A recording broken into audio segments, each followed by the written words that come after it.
अर्थसंकल्पीय अधिवेशनही विरोधी पक्ष नेत्या विनाच होणार असं दिसतंय। विधानसभेनंतर आता विधान परिषदेतील विरोधी पक्ष नेते पद रिक्त आहे। राज्याच्या इतिहासात पहिल्यांदाच दोन्ही सभागृहांची विरोधी पक्ष नेते पद रिक्त आहेत। विरोधकांकडे पुरेसं संख्याबळ नसल्यानं विरोधी पक्ष नेते पदाचा दावा रखडलाय। ठाकरे गटाचे माजी आमदार अंबादास दानवे यांची विधान परिषदेतील सदस्यता संपुष्टात आल्यानं विधान परिषदेतही विरोधी पक्ष नेते पद रिक्त आहे। काँग्रेसच्या प्रज्ञा सातव यांनी भाजपात प्रवेश करताना आमदारकीचा राजीनामा दिला। यामुळे पक्षाची आमदार संख्या 6 झाली। त्यातच राजेश राठोड यांची मुदत पुढील महिन्यात संपुष्टात येते।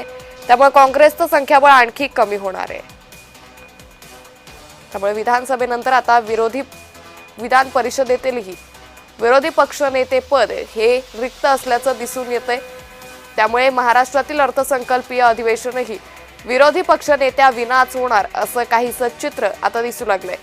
त्यामुळे विधानसभेनंतर विधान परिषदेतील विरोधी पक्ष नेते पद रिक्त आहे। या संदर्भात अधिक माहिती घेऊयात आमचे प्रतिनिधी मनोज दाळकर यांच्याकडून। मनोज, विधानसभेनंतर आता विधान परिषदेतही विरोधी पक्ष नेते पद रिक्त आहे। त्यामुळे अर्थसंकल्पीय अधिवेशन हे विरोधी पक्ष नेत्या विनाच होणार असं चित्र आहे। बरोबर अंकिता, या ठिकाणी सोमवारपासून आपण अर्थसंकल्पीय अधिवेशनाला सुरुवात होते। म्हणजे 23 तारखेपासून अर्थसंकल्पीय अधिवेशनाला या ठिकाणी सुरुवात होत आहे। आणि या अर्थसंकल्पीय अधिवेशनाला आपण दोन्ही म्हणजे विधानसभा आणि विधान परिषदेमध्ये या ठिकाणी जे विरोधी पक्ष नेते आहेत त्या विनाच या ठिकाणी अर्थसंकल्पीय अधिवेशन होणार आहे। कारण विधानसभेनंतर आता विधान परिषदेतील विरोधी पक्ष नेते पद हे रिक्त आहे। कारण की राज्याच्या इतिहासात पहिल्यांदाच दोन्ही सभागृहाची विरोधी पक्ष नेते पद हे रिक्त असणार आहेत। ठाकरे गटाचे माजी आमदार अंबादास दानवे यांची विधान परिषदेतील सदस्यता संपुष्टात आल्यानंतर विधान परिषदेतही विरोधी पक्षनेते पद हे रिक्त झालेलं आहे। आणि काँग्रेसच्या प्रज्ञा सातव यांनी भाजपमध्ये पक्ष प्रवेश केल्यानंतर आमदारकीचा त्यांनी राजीनामा दिला होता। त्यामुळे देखील आपण काँग्रेसची संख्याबळ देखील या ठिकाणी कमी झालेली आहे। संख्याबळ काँग्रेसची बदली या ठिकाणी 6 वर आलेली आहे। त्यातच राजेश राठोड यांची मुदत देखील आता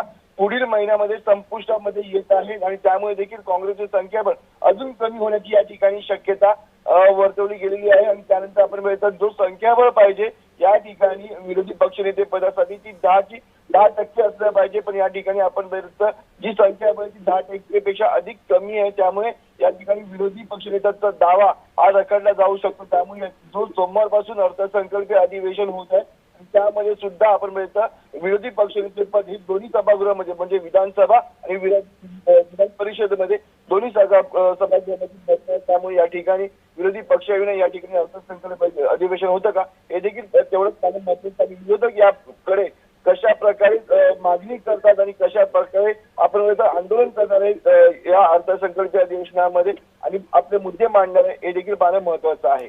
निश्चित। धन्यवाद मनोज, आपण दिलेल्या या सविस्तर माहितीसाठी।